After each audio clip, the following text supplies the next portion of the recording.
السلام علیکم ورحمۃ اللہ وبرکاتہ۔ الحمد للہ رب العالمین والعاقبۃ للمتقین ولا عدوان الا علی الظالمین، والصلاة والسلام علی رسولہ الکریم نبینا محمد وعلی آلہ وصحبہ اجمعین والذین اتبعوہم بإحسان الی یوم الدین۔ رب اشرح لی صدری ویسر لی امری واحلل عقدۃ من لسانی یفقہوا قولی واحلل عقدۃ من لسانی یفقہوا قولی واحلل عقدۃ من لسانی یفقہوا قولی۔ اللہم انفعنا بما علمتنا وعلمنا ما ينفعنا وزدنا علما۔ سبحانک لا علم لنا الا ما علمتنا انک انت العلیم الحکیم۔ رب اعوذ بک من ہمزات الشیاطین واعوذ بک رب ان یحضرون۔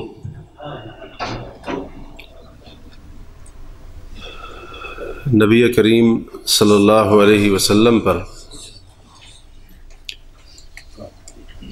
جو وحی نازل ہوا کرتی تھی، علماء نے اس کی دو قسمیں بتائی ہیں۔ ایک کو وحی جلی یا وحی مطلوب کہا جاتا ہے، یعنی واضح طور پر آنے والی وحی یا وہ وحی جس کی تلاوت کی جائے، اور اس سے مراد قرآن مجید ہے۔ وحی کی دوسری قسم وحی خفی یا وحی غیر مطلوب ہے،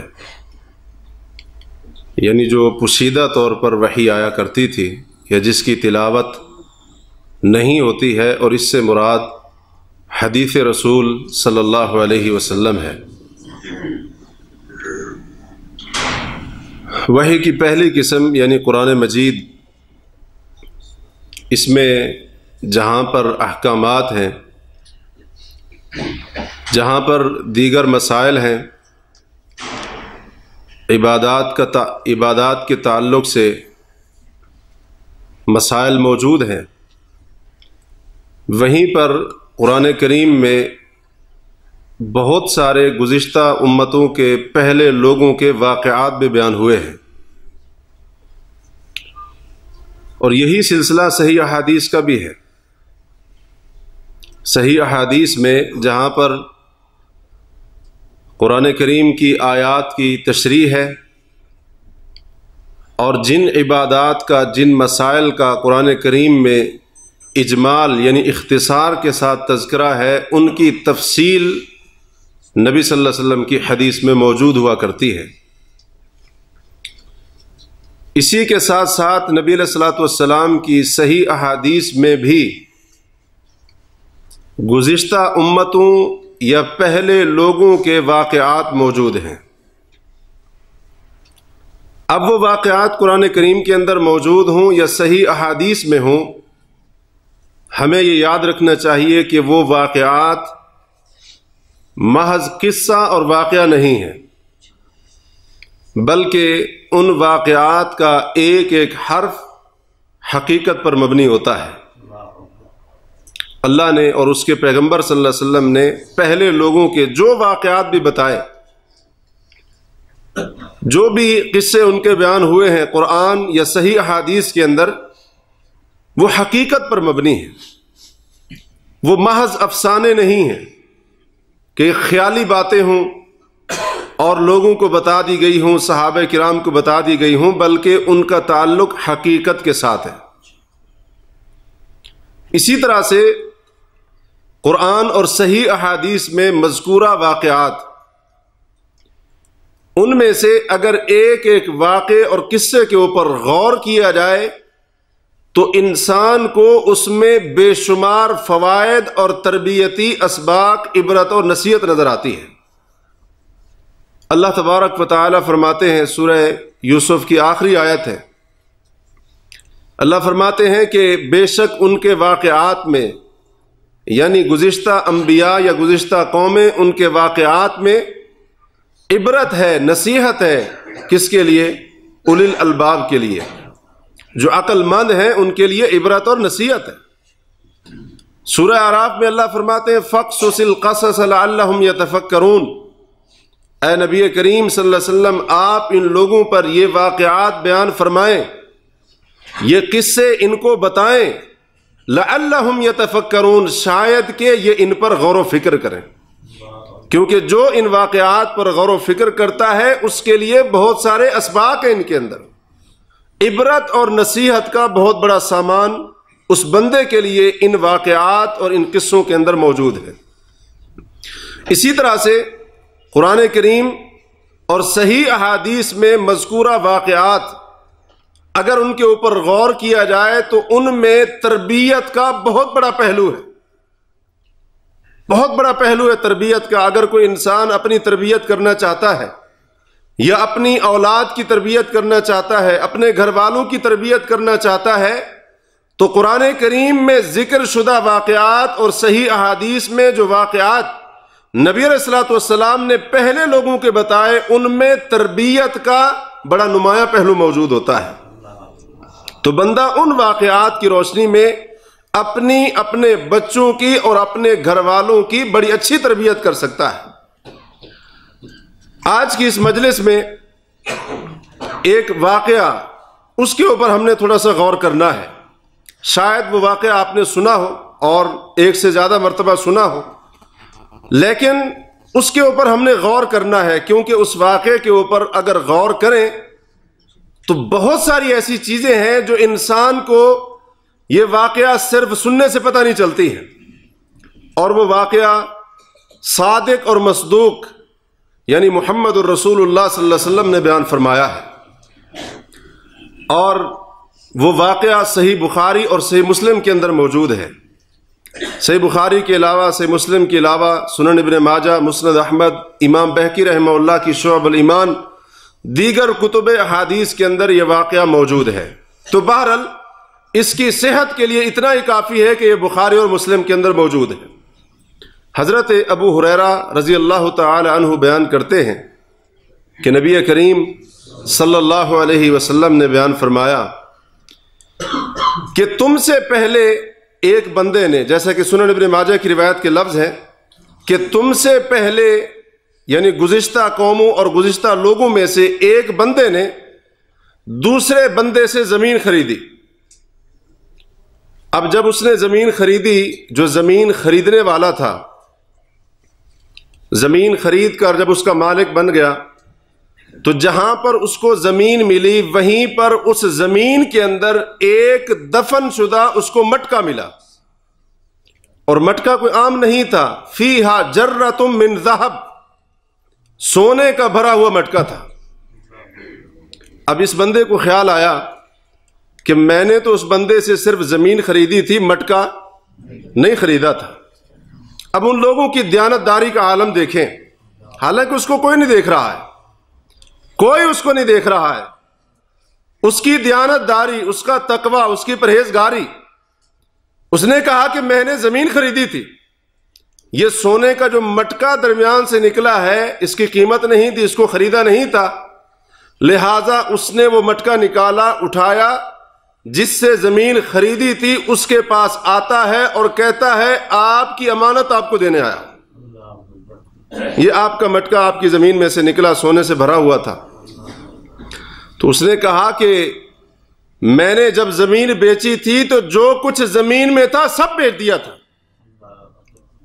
اب دینے والا وہ دے رہا ہے، لینے والا لینے پر تیار نہیں ہے۔ دونوں کی دیانت داری کا تقاضا دیکھیں، وہ بھی مخلص ہے، وہ بھی مخلص ہے، وہ بھی امانت دار، وہ بھی امانت دار، وہ بھی دیانت دار، وہ بھی دیانت دار۔ جھگڑا اس بات کے اوپر ہو رہا ہے، وہ کہتا ہے آپ لے لیں، وہ کہتا ہے آپ لے لیں۔ اور آج ہماری طرح کا معاملہ تو نہیں ہے نا کہ کہیں سے موقع ملے اور انسان دوسرے کو لوٹ لے، اس کے ساتھ ہیرا پھیری کر لے۔ تقویٰ تھا، پرہیزگاری تھی، دیانت داری تھی۔ تو اب دونوں اسی بات کے اوپر جھگڑ رہے، زمین کا مالک لینے کے لیے تیار نہیں ہے، وہ کہتا ہے جب زمین بیچی تھی سب کچھ دے دیا تھا، یہ آپ کا ہے میرا نہیں ہے۔ اور جو زمین لینے والا ہے وہ کہتا ہے میں نے اس کے پیسے نہیں دیے، میں نے اس کو خریدا ہی نہیں ہے، تو میں کیسے لے سکتا ہوں؟ تو دونوں کا اختلاف ہوا، اپنا معاملہ لے کر قاضی وقت کے پاس چلے گئے۔ اور حافظ ابن حجر رحمہ اللہ فتح الباری میں فرماتے ہیں، اسی حدیث کی تشریح کرتے ہوئے کہتے ہیں کہ امام بخاری رحمہ اللہ جس جگہ پر اس حدیث کو لائے ہیں اس سے پتہ چلتا ہے کہ اس وقت کے قاضی اللہ کے نبی داؤد علیہ السلام تھے، حضرت داؤد علیہ السلام تھے۔ تو بہرحال حضرت داؤد علیہ السلام تھے یا کوئی اور قاضی صاحب تھے، ان کے پاس معاملہ پیش ہوتا ہے، بڑا عجیب معاملہ پیش ہوا۔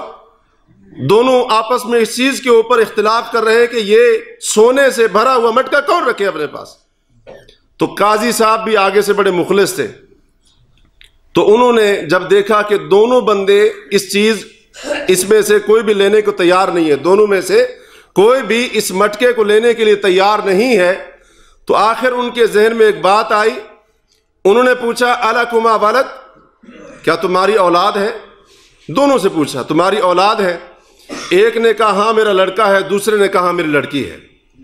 تو قاضی صاحب نے فیصلہ کیا چلو پھر اس طرح سے کر لو، جس کا لڑکا ہے وہ اپنے لڑکے کی شادی اس کی لڑکی کے ساتھ کر دے، دونوں اپنے بچوں کا نکاح کر دو، اور یہ جو سونا ہے ان کے اوپر خرچ کرو اور صدقہ کر دو۔ یہ وہ واقعہ ہے جس کے اوپر آج انشاءاللہ ہم نے غور کرنا ہے اس مختصر سے وقت کے اندر۔ دیکھیں یہ واقعات کئی بار ہم سنتے ہیں، اور جیسے میں نے پہلے بھی عرض کیا یہ واقعہ آپ نے بڑے بڑے مشائخ یہاں پر تشریف لاتے ہیں، آپ نے سنا ہوگا، لیکن جب اس کے اوپر غور کرنے بیٹھتے ہیں، تدبر کرنے بیٹھتے ہیں، سوچنے بیٹھتے ہیں، تو انسان کی تربیت کے لیے میں سمجھتا ہوں یہی ایک واقعہ اگر انسان غور کرے نا تو یہ اس کے لیے کافی ہے، اس کی تربیت کے لیے کافی۔ اس واقعے کو نبی علیہ الصلوۃ والسلام نے جو بیان کیا ہے، جب ہم اس کے اوپر غور و فکر سے کام لیتے ہیں تو اس میں بہت ساری چیزیں ہمیں سیکھنے کو ملتی ہیں، بہت سارے تربیتی اسباق ہیں، عبرت اور نصیحت کے بہت سارے پہلو موجود ہیں، جن میں سے چند ایک کا تذکرہ وقت کو دیکھتے ہوئے آپ کے سامنے رکھنے کی کوشش کروں گا۔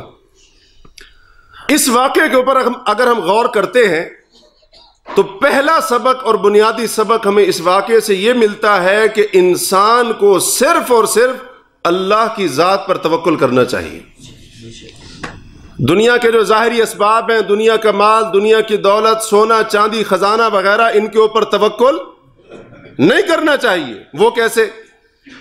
بھائی دیکھیں، جو بندہ زمین لینے والا تھا، اگر اس کو دنیا کے مال دولت پر بھروسہ ہوتا تو کبھی کسی کو بتاتا؟ وہ تو کہتا بھی موج ہو گئی ہے، پیسے دیے تھے زمین کے ساتھ میں سونے سے بھرا ہوا مٹکا مل رہا ہے، لیکن توکل سونے کے اوپر نہیں تھا، اسباب کے اوپر نہیں تھا، مادے کے اوپر نہیں تھا، توکل کس کے اوپر تھا؟ اللہ کی ذات کے اوپر تھا۔ اور آج اگر کسی کو اس طرح سے مل جائے، وہ کہے گا چھوڑو سارے تقوی، ساری دیانتداریاں جانے دو، یہ موقع پتہ نہیں کب ہاتھ آتا ہے، چپ کر کے رکھ لو اس کو اپنے پاس، کیونکہ آج ہمارا سارا توکل اعتماد کس چیز پر ہے؟ دنیا کے ظاہری اسباب پر ہے، دنیا کی دولت کے اوپر ہے، دنیا کے مال کے اوپر ہے، ان اشیاء کے اوپر ہے۔ تو یہ واقعہ ہمیں سبق سکھاتا ہے کہ ہمیں صرف اور صرف اللہ کی ذات کے اوپر اعتماد کرنا چاہیے۔ وہ رب اگر مدد نہ کرے، اس رب کا تعاون شامل حال نہ ہو، انسان پوری دنیا کے خزانوں کا مالک کیوں نہ ہو، اللہ کی قسم وہ آرام کی زندگی نہیں گزار سکتا ہے۔ اللہ کی ذات کے اوپر توکل کریں، یہ سونا چاندی، یہ پیسہ، یہ ساری کی ساری چیز یہ ختم ہو جائے گی، اس نے یہیں کا یہیں رہ جانا ہے۔ لیکن جو شخص اللہ کی ذات کے اوپر توکل کرتا ہے، اللہ کی قسم اس واقعے کو دیکھ لے کس طرح سے وہ بندہ جس نے اللہ کی ذات کے اوپر توکل کیا، رب کے اوپر اعتماد کیا، صرف سونے کے لالچ میں اس نے اپنا ایمان نہیں بیچا، دیانتداری امانت اس کو داؤ کے اوپر نہیں لگایا، رب کائنات نے کس طرح اس کے معاملات کو آسان کر دیا۔ بھئی لڑکے اور لڑکی کی شادی کرنا پریشانی ہوتی ہے نا والدین کو، کہ نہیں ہوتی ہے؟ ہوتا ہے نا مسئلہ، پریشانی ہوتی ہے نا۔ کتنا بھی نکاح کسی دور کے اندر آسان کیوں نہ ہو، پھر بھی والدین کو کچھ نہ کچھ پریشانی تو آخر بچے اور بچی کے نکاح کے لیے ضرور ہوا کرتی ہے۔ اب دیکھیں، گھر بیٹھے بٹھائے رشتہ بھی مل گیا، شادی کے اخراجات بھی مل گئے، سارا کچھ مل گیا۔ یہ ہے اللہ کی ذات کے اوپر توکل کرنا۔ اور جو شخص اللہ کی ذات کے اوپر توکل کرتا ہے، بہت ساری آیتیں ہیں، بہت سارے واقعات ہیں، ہم اس طرف نہیں جانا چاہتے، صرف ایک آیت اشارہ کرتے ہوئے بات کو آگے بڑھاتے ہیں۔ جو بندہ اللہ کی ذات کے اوپر توکل کرتا ہے، اللہ فرماتے ہیں وَمَن يَتَوَكَّلْ عَلَى اللَّهِ فَهُوَ حَسْبُهُ، جو اللہ کے اوپر توکل کرتا ہے اللہ اس کو کافی ہو جاتا ہے۔ ان اللہ بالغ امری، اللہ تبارک و تعالی اس کے تمام معاملات کو پھر اپنے ذمہ لے لیتا ہے۔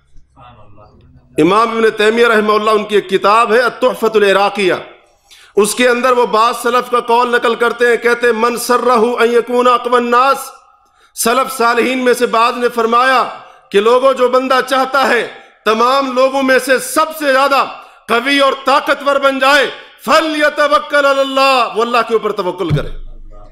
اس کو چاہیے اپنے رب کے اوپر توکل کرے، اللہ کی ذات کے اوپر اعتماد اس کا ہونا چاہیے، مکمل بھروسہ اس کا رب کی ذات کے اوپر ہونا چاہیے، وہ لوگوں میں سے سب سے زیادہ قوی ہو جائے گا، طاقتور ہو جائے گا۔ کیوں؟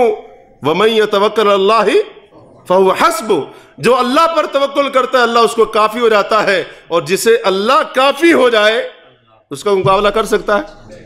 اس کا کوئی مقابلہ نہیں کر سکتا ہے۔ تو دیکھیں کتنا بڑا پہلو ہے اس واقعے کے اندر، اللہ کی ذات کے اوپر توکل کیجیے۔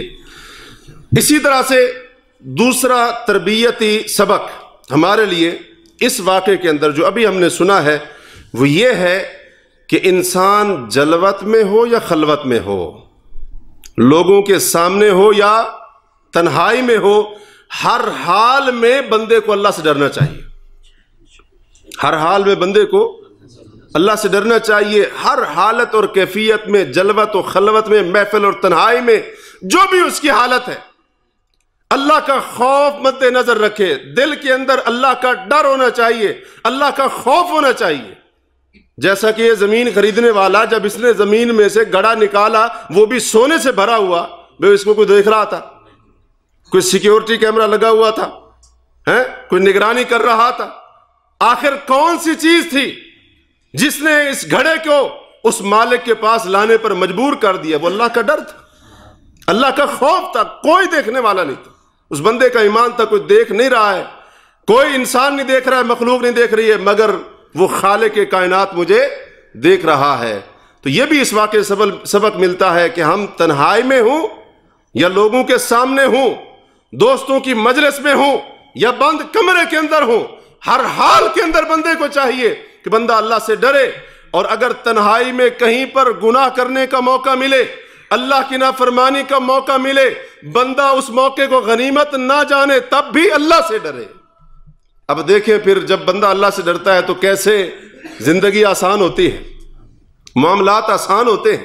اس بندے کا معاملہ آسان ہوا کہ نہیں ہوا؟ جب اللہ سے ڈرا، تنہائی میں اللہ سے ڈرا، اللہ کا خوف اس کے دل میں تھا، اسی خوف کی بنا پر یہ سونے کا گھڑا لاتا ہے، مالک کو واپس کرتا ہے، قاضی کے پاس جاتے ہیں، فیصلہ جو ہوا وہ آپ نے سنا، بچے اور بچی کی شادی ہو گئی، اللہ نے دیکھیں کس طرح سے معاملات کو آسان کر دیا۔ آج ہماری زندگی مشکل سے مشکل ترین بنتی جا رہی ہے، ہم کہتے ہیں جی زندگی بڑی تنگ سے تنگ ہوتی جا رہی ہے، اللہ کی قسم اس کے پیچھے ایک سبب یہ بھی ہے، جب تنہائی کے اندر مجھے اور آپ کو موقع ملتا ہے ہم کھل کر اللہ سے بغاوت کرتے ہیں۔ تنہائی کے اندر ڈریں، اللہ کا خوف مد نظر رکھیں، دیکھیں اللہ آپ کی زندگی کو کیسے آسان فرماتا ہے۔ اللہ تبارک و تعالی آپ کے ان معاملات کو جن کے بارے میں انسان فکر مند رہتا ہے، پریشان رہتا ہے، سوچتا رہتا ہے، رب کائنات تنہائی میں اپنے ڈر اور خوف کی وجہ سے ان معاملات کو آپ کے لیے کیسے آسان فرماتا ہے۔ اور جو شخص اللہ سے ڈرتا ہے، ابو داؤد کی حدیث ہے، مسند احمد میں بھی ہے کہ نبی کریم علیہ الصلوۃ والسلام نے فرمایا آپ کا رب اس بکریوں کے چرواہے کے اوپر بڑا تعجب کرتا ہے، اس بکریوں کے چرواہے کے اوپر بڑا خوش ہوتا ہے کہ جو بکریوں کا چرواہا کسی پہاڑی کے دامن میں یا کسی پہاڑ کی چوٹی کے اوپر بکریاں چرا رہا ہوتا ہے، بکریاں چرانے کے وقت کے دوران نماز کا وقت ہو جاتا ہے، نماز کا وقت ہو جاتا ہے، یہ چرواہا پہاڑوں کے اندر ہے، پہاڑوں کے دامن میں ہے، اس کو کوئی دیکھنے والا، بھئی نماز میں ڈنڈی مار لیتا تو کوئی دیکھنے والا تھا؟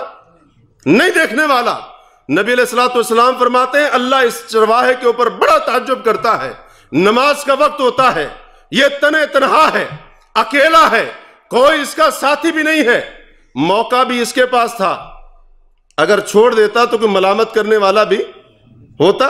کوئی ملامت کرنے والا نہیں تھا۔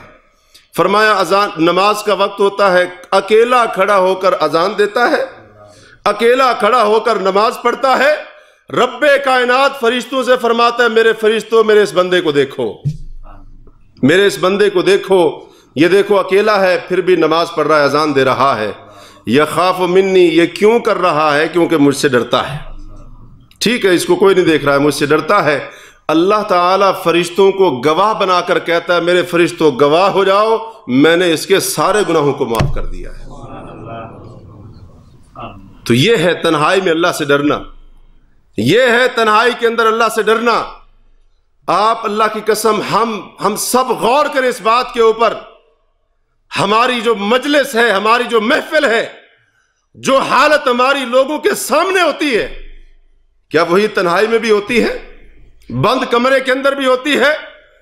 اور اسی طرح سے جب اکیلے پن میں ہمیں گناہ کرنے کا موقع ملتا ہے، کیا ہماری حالت، ہمارے دل کی کیفیت بند کمرے کے اندر، تنہائی میں، خلوت کے اندر وہی ہوتی ہے جو لوگوں کے سامنے ہوتی ہے؟ اللہ کی قسم وہ نہیں ہوتی۔ اگر وہ ہوتی تو پھر دیکھیں کیا اللہ کے انعام ہوتے ہیں۔ حضرت عبداللہ بن عمر رضی اللہ عنہ، سنن بہقی وغیرہ کے اندر یہ واقعہ موجود ہے، آپ نے سنا ہوگا کئی بار، میں صرف یاد دہانی کے لیے عرض کر رہا ہوں۔ آپ نے سنا ہوگا عبداللہ بن عمر رضی اللہ عنہما سفر میں جا رہے ہیں، بکریوں کا چرواہا مل گیا۔ دیکھیں بھائی، اللہ کے نزدیک یہ معیار نہیں ہے فلاں جو ہے نا فلاں قبیلے والا ہے، جی اونچی ذات والا ہے لہذا بڑا معزز ہے، اور یہ کوئی چھوٹی ذات والا ہے اس کی کوئی عزت نہیں ہے۔ بکریوں کا چرواہا اگر پرہیزگار ہے اللہ کے نزدیک وہ معزز ہے۔ اللہ کے نزدیک معیار کیا ہے؟ تقوی ہے۔ بکریوں کا چرواہا مل گیا راستے میں، حضرت عبداللہ بن عمر رضی اللہ عنہما نے اس کا امتحان لینا چاہا، کہا کہ اس ریوڑ میں سے ایک بکری بیچ دو، ہمیں دے دو، ہم اس بکری کو ذبح کریں گے، اس کا گوشت بنائیں گے، تمہیں بھی دیں گے۔ اس نے کہا نہیں۔ حضرت عبداللہ بن عمر رضی اللہ عنہ نے فرمایا کہ ہم اس کی قیمت دینے کے لیے تیار ہیں، پیسے لے لو، اس کے پیسے لے لو، ہمیں ایک بکری دے دو، اتنی ساری بکریاں ہیں، ایک دے دو گے تو کیا ہو جائے گا؟ اس نے کہا یہ بکریاں میری نہیں ہیں، یہ میرے مالک کی ہیں، یہ میرے مالک کی ہیں۔ حضرت عبداللہ بن عمر نے بغرض امتحان مزید کہا کہ مالک سے جا کر کہہ دینا ایک بکری بھیڑیا کھا گیا، اٹھا کر لے گیا، ہمیں بیچ دو، ہم تمہیں پیسے دے دیں گے۔ اب دیکھیں اگر وہ بندہ لالچ میں آ جاتا تو ایک بکری بیچ کر فائدہ تو مل جاتا تھوڑا سا، اور ہمارے وہ بھائی جو کفیل کے ساتھ، شرکے کے ساتھ، کمپنی کے ساتھ فراڈ کرتے ہیں اس حجت کے اوپر کہ وہ کون سا ہمارے حق پورے دے رہا ہے، موقع مل جاتا ہے لوگ یہ خیانتیں کرتے ہیں، بددیانتیاں کرتے ہیں، تھوڑا سا فائدہ تو مل جاتا۔ لیکن اس نے کہا کہ میں اگر مالک کو جا کر کہہ دوں کہ بکری بھیڑیا اٹھا کر لے گیا، اور یقیناً وہ بات مان بھی لیتا، وہاں پر موجود تو نہیں تھا، اور حضرت عبداللہ بن عمر بھی اس کو نہیں جانتے تھے، نہ اس کے مالک کو جانتے تھے کہ جا کر اس کو بعد میں بتا دیں گے، شکایت کر دیں کہ اس بات کا اس کو ڈر ہو۔ اس نے کہا کہ حضرت یہ بتائیں، میں مالک کو جا کر تو بتا دوں گا کہ بکری بھیڑیا اٹھا کر چلا گیا، مالک مطمئن ہو جائے گا، مجھے شاید کچھ نہ کہے، فَأَيْنَ اللَّهُ، اللہ کہاں ہے؟ وہ رب تو دیکھ رہا ہے نا، فَأَيْنَ اللَّهُ، پھر اللہ کہاں ہے؟ راوی کہتے ہیں وہ چرواہا یہ جملہ بار بار دہراتا رہا حتیٰ کہ نظروں سے اوجھل ہو گیا۔ حضرت عبداللہ بن عمر رضی اللہ عنہ کو بکریوں کے چرواہے کا یہ جملہ اتنا پسند آیا، بار بار اس کو دہراتے رہے، فَأَيْنَ اللَّهُ فَأَيْنَ اللَّهُ، اللہ کہاں ہے، اللہ کہاں ہے۔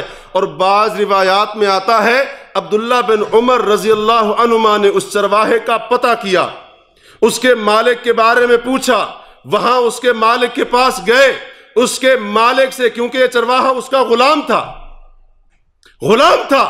جا کر اس چرواہے کو خریدا، اور جو بکریاں چرا رہا تھا وہ ساری بکریاں بھی خریدی، اور اس چرواہے کو کہا کہ جاؤ تم اللہ کے لیے آزاد ہو، بکریاں تمہارے لیے تحفہ، بکریاں تمہارے لیے۔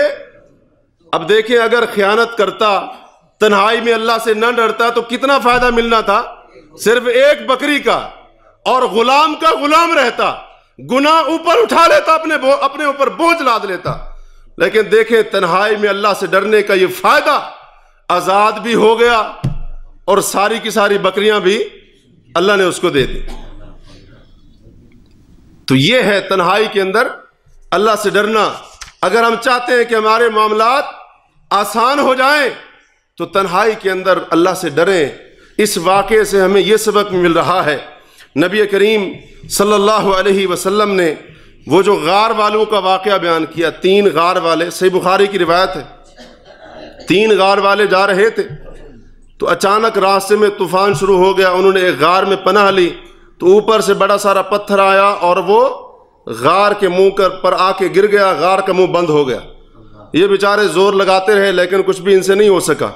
تو جب تھک ہار کر بیٹھ گئے تو تینوں نے کہا کہ اللہ کے سامنے کوئی ایسا عمل پیش کرو جو تم سمجھتے ہو کہ تم نے صرف اللہ کی رضا کے لیے کیا تھا۔ تو بہرحال وہ ایک طویل حدیث ہے، ہم اس طرف نہیں جانا چاہتے ہیں، آپ نے واقعہ سن رکھا ہے۔ تو ان میں سے ایک بندے نے کیا کہا تھا؟ اب دیکھیں پہلی بات تو یہ دیکھیں کہ غار کے اندر پھنسے ہوئے ہیں، تینوں بندے زور لگا کر تھک گئے ہیں لیکن وہ پتھر ذرا سا بھی نہیں ہلا۔ اب یہاں پر ان کی کوئی بھی سننے والا، بھائی اس وقت موبائل بھی تو نہیں تھا، کال کر دیتے کسی کو بھی ہماری مدد کے لیے آؤ، کچھ بھی نہیں ہے، بچنے کا کوئی بھی راستہ، مدد آنے کا کوئی بھی راستہ نظر نہیں آ رہا ہے۔ ظاہری طور پر اللہ کے سامنے اپنے ہاتھوں کو اٹھاتے ہیں، رب کے سامنے گڑ گڑاتے ہیں، اپنا وہ اخلاص والا، خلوص والا عمل پیش کرتے ہیں اللہ کے سامنے۔ ان تینوں میں سے ایک نے کیا کہا تھا؟ کہتا ہے اللہ تو جانتا ہے میرے چچا کی بیٹی سب سے زیادہ خوبصورت، بڑی حسین و جمیل تھی، اے اللہ تو جانتا ہے میں نے ایک بار اس سے کہا کہ تو مجھے اپنے ساتھ بے حیائی کرنے دے، بدکاری کرنے دے، تو اس نے کہا کہ نہیں، جب تک 100 دینار نہیں دو گے اس وقت تک میں تمہارے ساتھ یہ کام نہیں کر سکتی۔ وہ فقیر تھی، ضرورت مند تھی۔ کہتا ہے اللہ تو جانتا ہے میں نے کتنی محنت کے ساتھ وہ 100 دینار جمع کیے تھے، 100 دینار اکٹھے کیے، اور جب اکٹھے ہو گئے تو میں نے اپنے چچا کی بیٹی کو آ کر کہا کہ 100 دینار جو آپ نے مانگے تھے وہ میں جمع کر کے لایا ہوں، اب میری ضرورت پوری کرو، میری خواہش پوری کرو۔ کہتا ہے اللہ تو جانتا ہے جب میں اس کے ساتھ بے حیائی کرنے لگا تھا اس عورت نے کہا، وہ عورت کانپنے لگی، وہ عورت رونے لگی، کانپنے لگی۔ تو میں نے پوچھا کیا ہے؟ اس نے کہا کہ مجھے اللہ سے ڈر لگ رہا ہے۔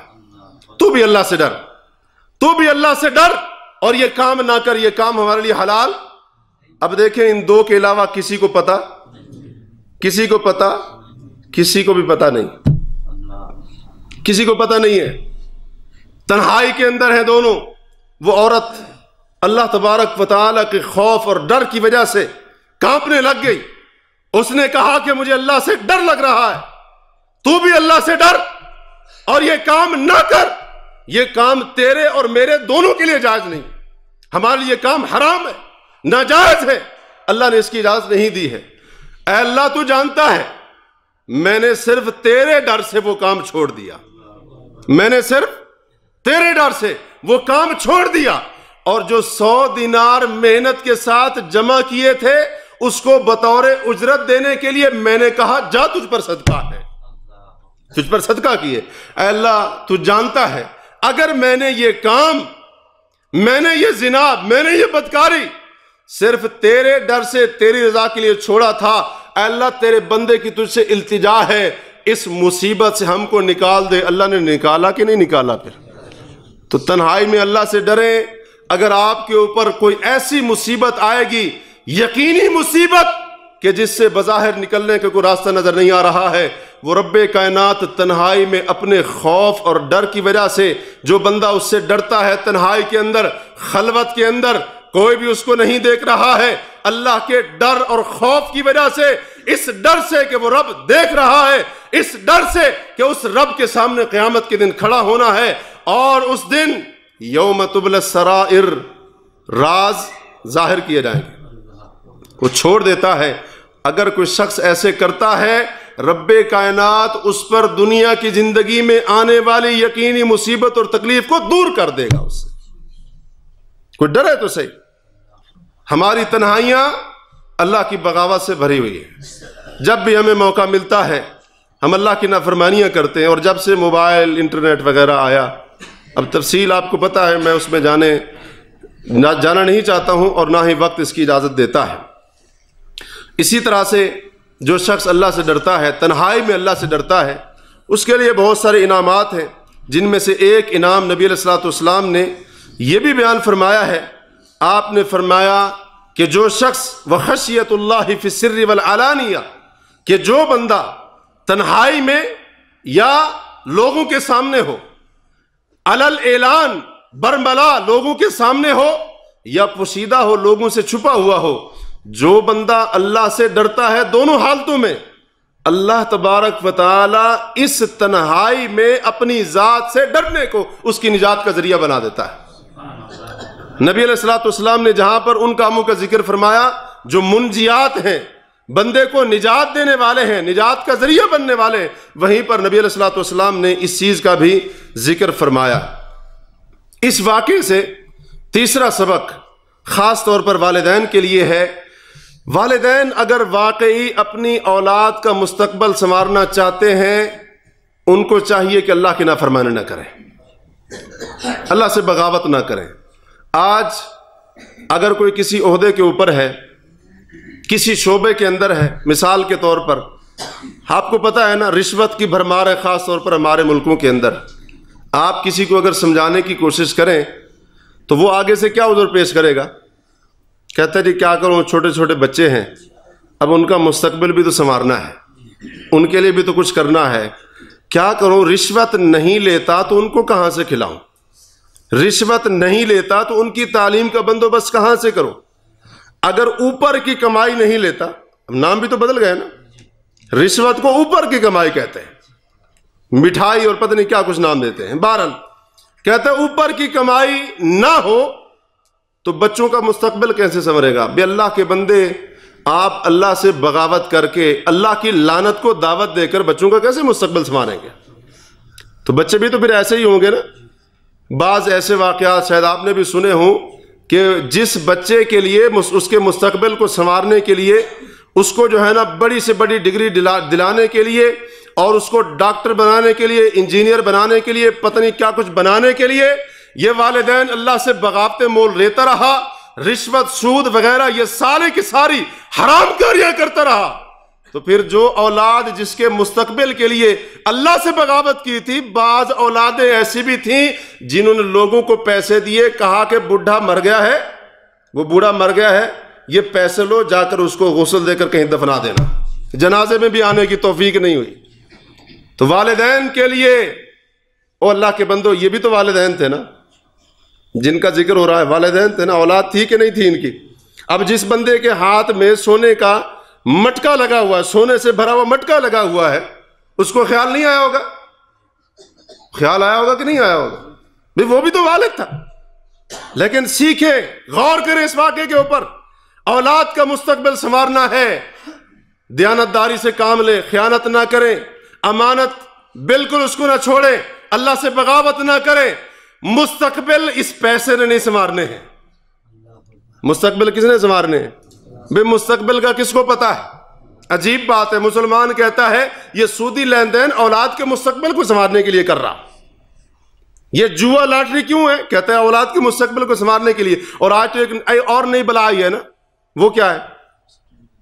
بتائے گا کوئی؟ نہیں، اور کچھ ہے جی، بیمہ پالیسی۔ اب بندہ اپنی زندگی کے اوپر بیمہ کرا رہا ہے، جی کیوں کر رہے ہو؟ میں مر جاؤں گا تو چلو اولاد کے کام آ جائے گا۔ حالانکہ اس بیمے کے اندر کیا ہے؟ اس کے اندر سود ہے، جوا ہے، دھوکہ ہے، اور پتہ نہیں کیا کچھ بلائے ہیں، جیسا کہ اہل علم نے ذکر کیا ہے۔ اب بیمہ پالیسی کرا رہا ہے، جی ہر مہینے قسط دینی ہے، اتنی 1000 دینا ہے، 2000 مثال کے طور پر دینا ہے، جب مر جاؤں گا کوئی حادثہ ہو جائے گا، ایکسیڈنٹ ہو گیا، میری موت ہوگی تو چلو بچوں کا مستقبل سنور جائے گا۔ مستقبل اس طرح سے نہیں سنورتے ہیں، مستقبل سنوارنے والا کون؟ اللہ۔ اگر والدین ماں باپ اپنی اولاد کا بچوں کا مستقبل سنوارنا چاہتے ہیں، ان کو چاہیے اللہ سے بغاوت نہ کریں، رب کی فرما برداری کریں، رب کی تابع داری کریں، اللہ کی اطاعت کریں، جن کاموں کو اللہ نے کرنے کا حکم دیا ان کو کریں، جن کاموں سے رب نے روک دیا ہے اور جن چیزوں کو اللہ نے حرام قرار دیا ہے ان کو اپنے اوپر حرام قرار دے دیں، ان سے رک جائیں۔ اللہ کی قسم وہ رب آپ کی اولاد کا مستقبل خود سنوارے گا۔ بے اس بندے نے جس نے دیانت داری کا مظاہرہ کیا، اللہ نے اس کی اولاد کا مستقبل سنوارا کہ نہیں سنوارا؟ سنوارا کہ نہیں سنوارا؟ وہ شادی بھی ہو گئی، پیسہ بھی آ گیا گھر میں۔ یہی ہوتا ہے نا، پیسہ بھی آ گیا اور شادی بھی ہو گئی، گھر بھی آباد ہو گیا، اوپر سے مال بھی مل گیا۔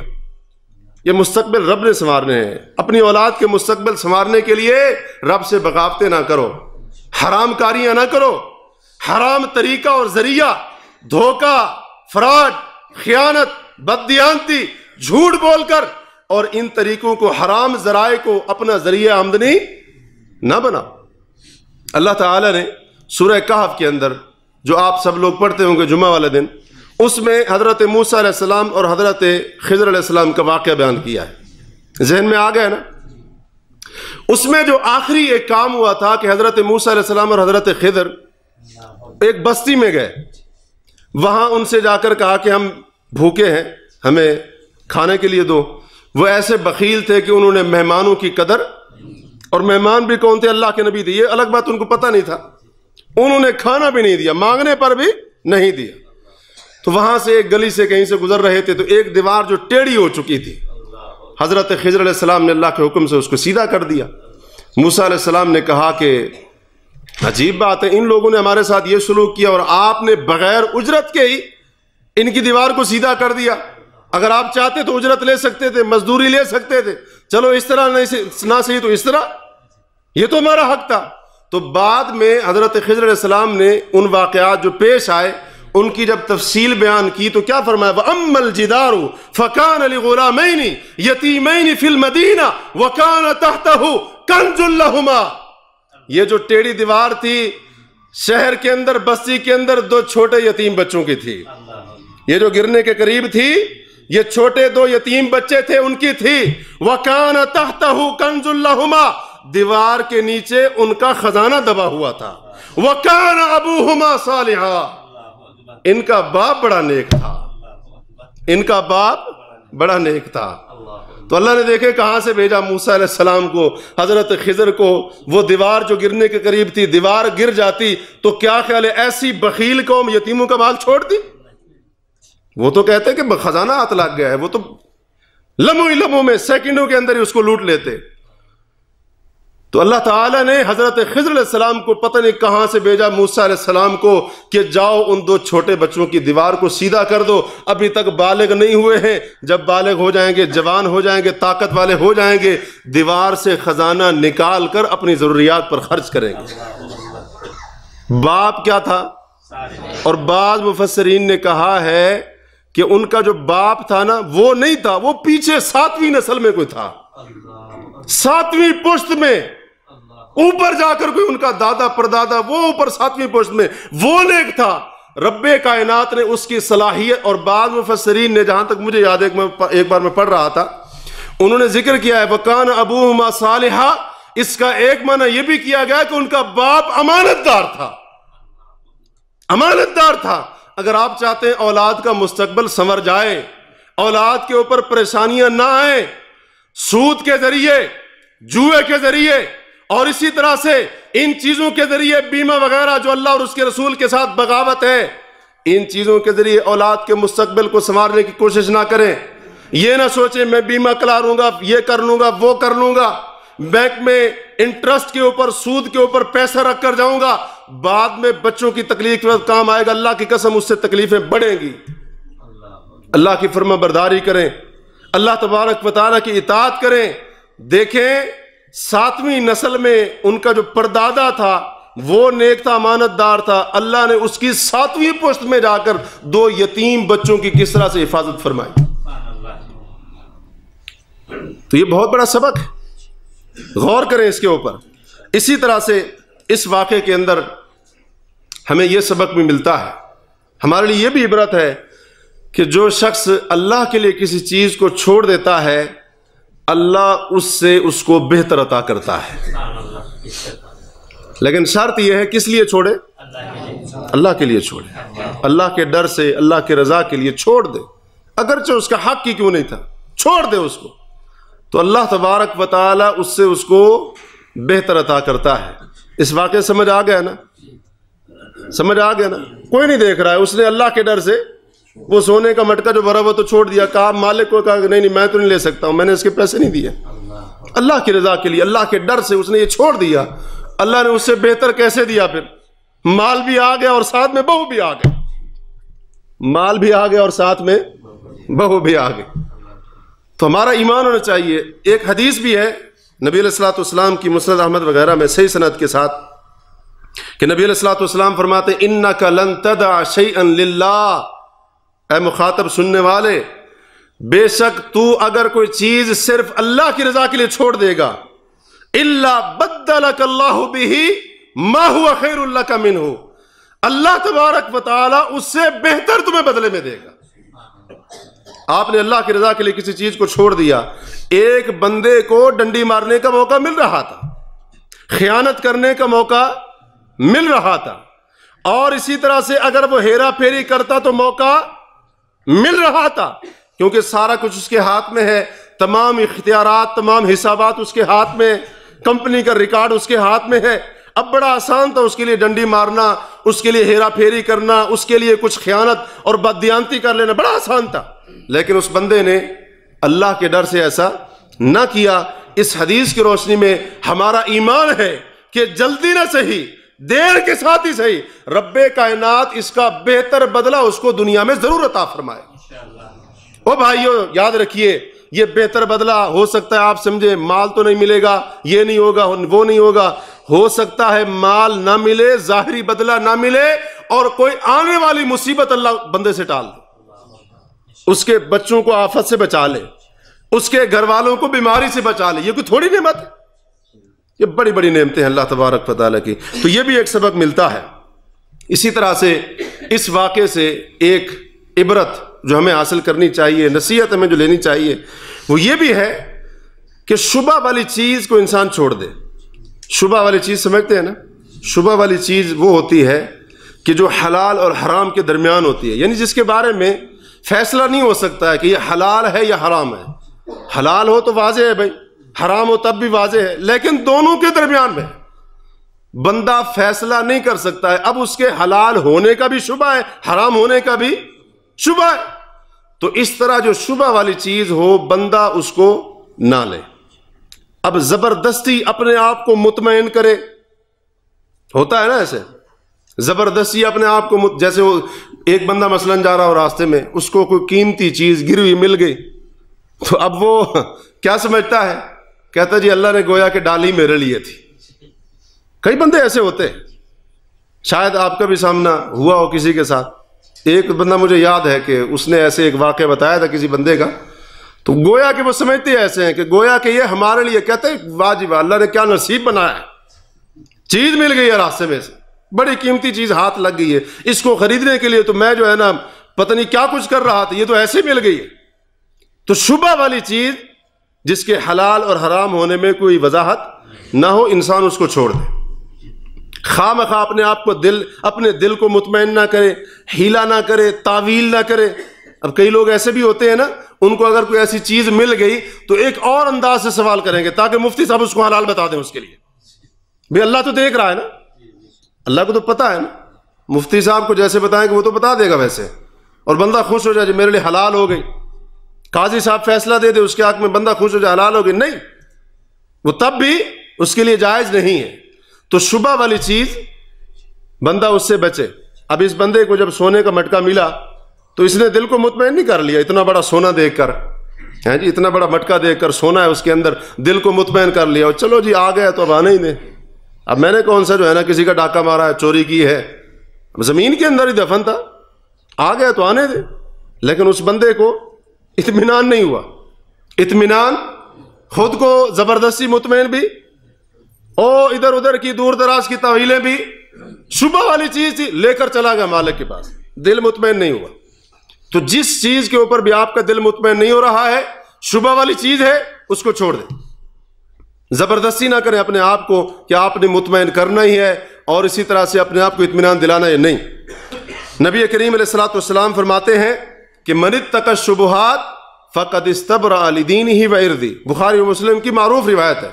اللہ کے نبی صلی اللہ علیہ وسلم فرماتے ہیں لوگوں، حلال واضح، حرام بھی واضح ہے، ان دونوں کے درمیان کچھ ایسی چیزیں ہیں جو مشتبہ ہوتی ہیں، شبہ والی ہوتی ہیں، جن کے حلال حرام ہونے کے بارے میں کوئی واضح چیز نہیں ہوتی ہے. آپ نے فرمایا ان سے بچو. فمن اتقى الشبہات، جو ان مشتبہ چیزوں سے، شبہ والی چیزوں سے بچ گیا، فقد استبرأ لدینہ وعرضہ، اس نے اپنے دین، اپنی عزت دونوں کو محفوظ کر لیا. نبی علیہ الصلوۃ والسلام کا فرمان ہے دع ما یریبک الی ما لا یریبک، کہ جو چیز آپ کو شک شبہ کے اندر مبتلا کرے اس کو چھوڑ دو، اس کو چھوڑ دو. اور جو چیز شبہ والی نہیں ہے، واضح طور پر حلال ہے، اللہ کے نبی فرماتے ہیں اس کو لے لو. اور جو شکوک و شبہات ڈال رہی ہے اس کو چھوڑ دو. علامہ ابن عثیمین رحمہ اللہ اسی حدیث کی شرح میں، ریاض الصالحین کی تشریح میں جب اس حدیث کی شرح کرتے ہیں تو وہ کہتے ہیں اس حدیث کے اندر یہ دلیل ہے کہ بعض لوگوں کا یہ جو ورع ہوتا ہے نا، ورع ہوتا ہے مشتبہ چیزوں سے بچنا، یعنی بعض لوگوں کا تقوی اس حد تک بھی ہوتا ہے، اتنا بڑا ان کا تقوی ہوتا ہے کہ جس چیز کے بارے میں ان کو شبہ لاحق ہو گیا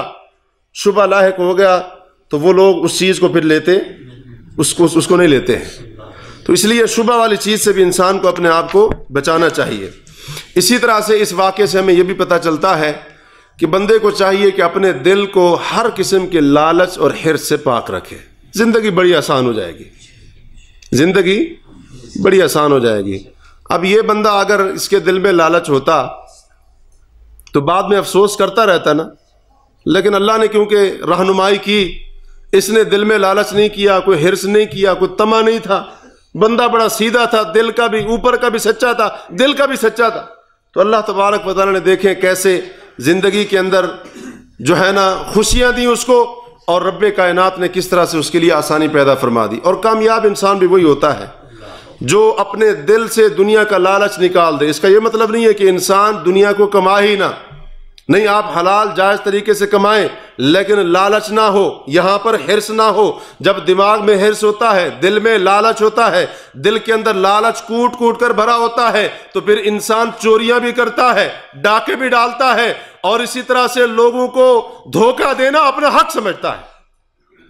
تو اس واقعے سے یہ بھی پتہ چلتا ہے کہ لالچ دل کے اندر، کہتے ہیں نا لالچ بری بلا ہے.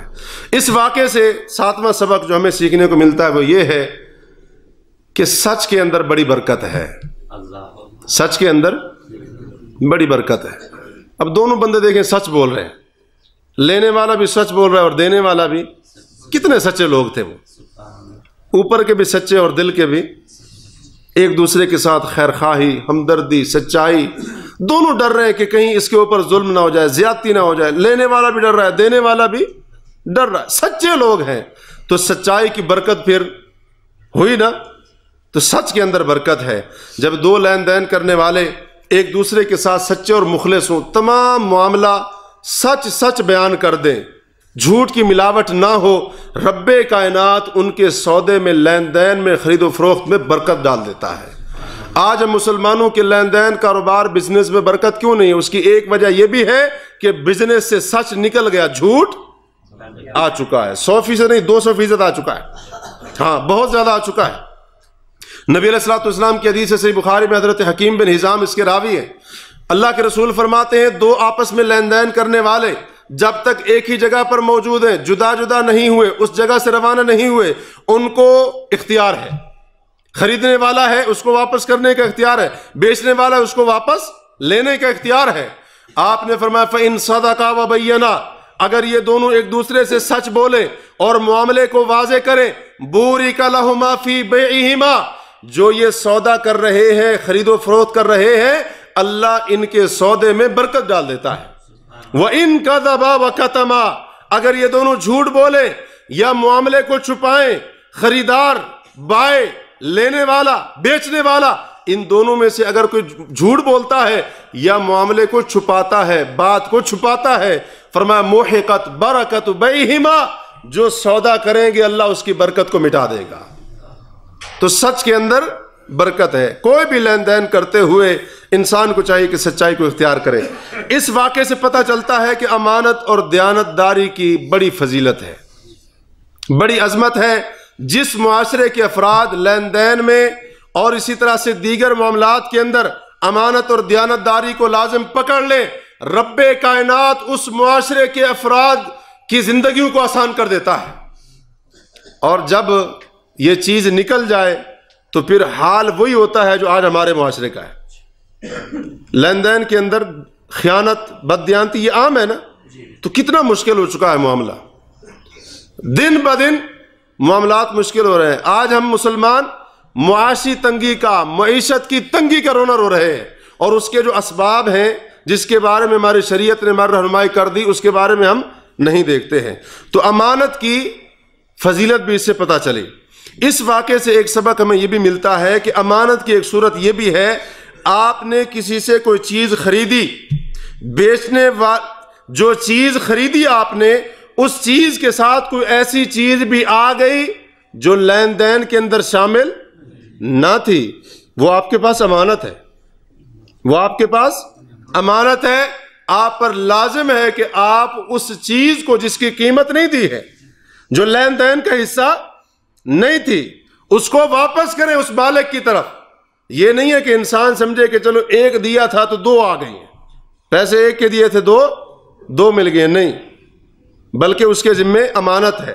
جس چیز کے اس نے پیسے نہیں دیے، جو چیز خرید و فروخت کے اندر شامل نہیں تھی، مالک کو واپس کرنا ضروری ہے، کیونکہ اس کے پاس امانت ہے۔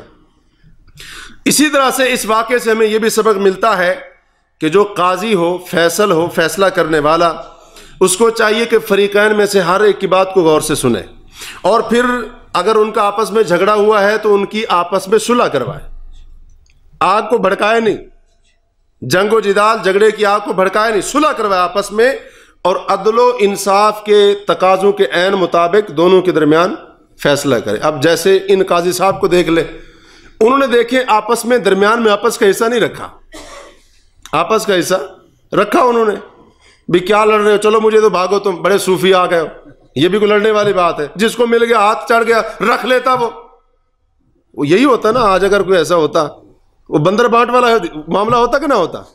بندر بانٹ پتہ ہے نا آپ کو؟ تو دو بلیوں کے ہتھے ایک روٹی چڑھ گئی تو تقسیم کروانے کے لیے پہنچ گئی بندر کے پاس، آج یہی حالت ہے۔ تو جو فیصلہ کرنے والا ہوتا ہے وہ درمیان میں اپنا پہلے کچھ نہ کچھ نظر میں رکھ کر بیٹھتا ہے کہ میرا کیا فائدہ ہوگا۔ قاضی صاحب نے ایسا، بڑے مخلص تھے وہ بھی، تو انہوں نے مطلب یہ نہیں کہا کہ میرا حصہ بھی دو گے کہ نہیں دو گے، نہیں، انہوں نے دونوں کے درمیان عین انصاف کے مطابق ایسا فیصلہ کیا کہ دونوں میں سے کوئی اختلاف کر ہی نہ سکا، کوئی اختلاف کر ہی نہ سکا۔ یہ اخلاص کی برکتیں ہوا کرتی ہیں۔ اسی طرح سے اس واقعے سے ہمیں یہ بھی پتہ چلتا ہے کہ اگر آپ سے کوئی مشورہ مانگتا ہے تو اس کو اچھا اور نیک مشورہ دیں، اس کو برا مشورہ نہ دیں، اچھا مشورہ دیں اس کو۔ اس واقعے سے یہ بھی پتہ چلتا ہے کہ اگر کسی کے ہاتھ کسی کی گری ہوئی چیز لگ جائے، گم شدہ چیز لگ جائے، تو اس کے لیے اس کو استعمال کرنا حلال نہیں ہے۔ اگر تو اس گم شدہ چیز کے مالک کا پتہ ہے، اس پر ضروری ہے، واجب ہے کہ وہ اس کے مالک تک پہنچائے، لیکن اگر پتہ نہیں ہے تو 1 سال تک اس کو اس جگہ پر یا اس کے ارد گرد علاقے پر 1 سال تک اعلان کروانا پڑے گا۔ اگر وہ کوئی قیمتی چیز ہے، اگر قیمتی چیز نہیں ہے، مثلا ایک کھجور کا دانہ ہے یا اس طرح کی چیز ہے، تو وہ الگ بات ہے، اس کو استعمال کیا جا سکتا ہے، لیکن قیمتی چیز ہے، گھڑی ہے، موبائل ہے، بٹوا پرس ہے، اس کے اندر پیسے ہیں، یہ قیمتی چیزیں ہیں، تو اس کے لیے حلال نہیں ہوگا۔ بلکہ نبی صلی اللہ علیہ وسلم کی حدیث ہے، ضالۃ المسلم حرق النار، مسلمان کی گم شدہ چیز جہنم کی آگ کا شعلہ ہے۔ کیا مطلب؟ اگر کسی نے کسی مسلمان کی گم شدہ چیز اٹھا لی اس کو غصب کر لیا، قبضہ کر لیا، اس کو واپس اس کو نہیں کیا، حالانکہ اس کو پتا تھا یہ کس کی ہے، گمشدہ چیز، گری ہوئی چیز، لیکن پھر بھی اس نے اس پر قبضہ جما لیا، واپس نہیں کیا۔ اللہ کے نبی صلی اللہ علیہ وسلم فرماتے ہیں مسلمان کی گمشدہ چیز یہ اٹھانا، اس کی وجہ سے یہ بندہ جہنم میں جا سکتا ہے۔ تو یہ کوئی عام معاملہ نہیں ہے، اس لیے اگر تو مالک کا پتہ ہے اس کو واپس کرے جی، اگر مالک کا پتہ نہیں ہے تو 1 سال تک اس کا اعلان کروانا پڑے گا، لیکن اگر وہ گری پڑی چیز حدود حرم کے اندر کہیں ملتی ہے اور قیمتی چیز ہے تو اٹھانے والے کو ساری زندگی اعلان کرانا پڑے گا، ساری زندگی اعلان کرانا پڑے گا۔ تو اس لیے یہ کوئی عام معاملہ نہیں ہے، اس سے بچائیں اپنے آپ کو۔ اور آخری بات اس واقعے سے جو ہمیں سمجھ آئی وہ یہ ہے کہ اگر کسی کے پاس مناسب رشتہ آ جائے، مناسب رشتہ آ جائے، خاص طور پر دینداری کے اعتبار سے، تقوی اور پرہیزگاری کے لحاظ سے، تو اس بندے کو چاہیے کہ فوراً اپنے لڑکے یا لڑکی کا رشتہ کر دے، اپنے بچے یا بچی کا رشتہ کر دے۔ اب جیسے یہاں پر ہوا، رشتہ مناسب نہ تھا نا بھائی، ادھر سے بھی امانت دار ہے، ادھر سے بھی، دونوں خاندان امانت دار ہیں۔ جب باپ ایسے ہیں تو بیٹے بھی، اولاد پر بھی تو اثر ہوگا نا۔ تو جب مناسب رشتہ آ جائے، اس لیے دونوں میں سے کوئی انکار نہیں کر سکا، تو جب مناسب رشتہ آ جائے خاص طور پر دین کے لحاظ سے، لڑکا دیندار ہے، لڑکی دیندار ہے، لڑکا تقوی والا ہے، لڑکی تقوی والی ہے، لڑکا دین کو جانتا ہے، لڑکی دین کو جانتی ہے، تو دیر نہ کرے، نکاح کر دے۔ نبی علیہ الصلوۃ والسلام کا فرمان ہے، سنن ترمذی وغیرہ کی روایت، آپ نے فرمایا اذا خطب الیکم من ترضون دینہ وخلقہ، جب تمہارے پاس تمہاری بچی کے لیے کوئی ایسا بندہ نکاح کا پیغام لے کر آئے، من ترضون دینہ وخلقہ، جس کے دین اور اخلاق پر تم راضی ہو، اور ایک روایت میں ہے من ترضون دینہ وامانتہ، جس کے دین اور امانت پر تم راضی ہو، یعنی بندہ دیندار ہے، بندہ اچھے اخلاق والا ہے، بندہ امانت والا ہے، صاحب امانت ہے۔ آپ نے فرمایا فزوجوا، اپنی بچی کا، اپنی بیٹی کا، بہن کا اس کے ساتھ نکاح کر دو، الا تفعلوا، اگر ایسے نہیں کرو گے تکن فتنۃ فی الارض وفساد کبیر، پھر زمین میں بہت بڑا فتنہ پھیلے گا، لمبا چوڑا فساد پھیلے گا۔ فساد پھیلا ہوا ہے نا، فساد پھیلا ہوا ہے، کیونکہ آج ہمارے نزدیک رشتہ لینے اور دینے کا معیار دین، فساد پھیلا ہے نا بھائی معاشرے کے اندر، زنا زیادہ ہے، عام ہے، اور نکاح کرنے کے لیے بہت ساری رکاوٹیں ہیں۔ تو یہ چند ایک باتیں تھی اس واقعے کے حوالے سے جو واقعہ نبی کریم صلی اللہ علیہ وسلم نے بیان فرمایا، بخاری و مسلم کے اندر یہ واقعہ موجود تھا۔ بیان کرنے کا مقصد یہ تھا اس طرح کے جو واقعات قرآن اور حدیث سے ہمیں پڑھنے کو ملے تو ہم صرف پڑھ کر ان کو بھلا نہ دیں، بلکہ کبھی اگر موقع ملے تو اکیلے میں بیٹھ کر، تنہائی میں بیٹھ کر ان واقعات کے اوپر غور کریں۔ یقیناً ان واقعات کے اندر ہمارے لیے عبرت کا بہت بڑا سامان موجود ہوگا، لیکن شرط یہ ہے جو بندہ ان کے اوپر غور و فکر کرے گا۔ اللہ تبارک و تعالی سے دعا ہے کہ رب کائنات ہمیں ان باتوں کو کہنے سننے سے زیادہ ان پر عمل کرنے کی توفیق عطا فرمائے۔ اللہ تبارک و تعالی ہمیں امانت کا پابند بنائے، اور اسی طرح سے رب کائنات ہمیں ان لوگوں میں سے بنا دے جو امانت دار اور دیانت دار ہیں، جو تنہائی اور مجلس محفل کے اندر ہر حال میں اللہ سے ڈرنے والے ہیں۔ رب کائنات ہمیں ان لوگوں میں سے بننے کی توفیق عطا فرمائے۔ اللہ جب تک زندہ رکھے اسلام پر استقامت دے، اور جب موت دے ایمان کی حالت میں موت دے۔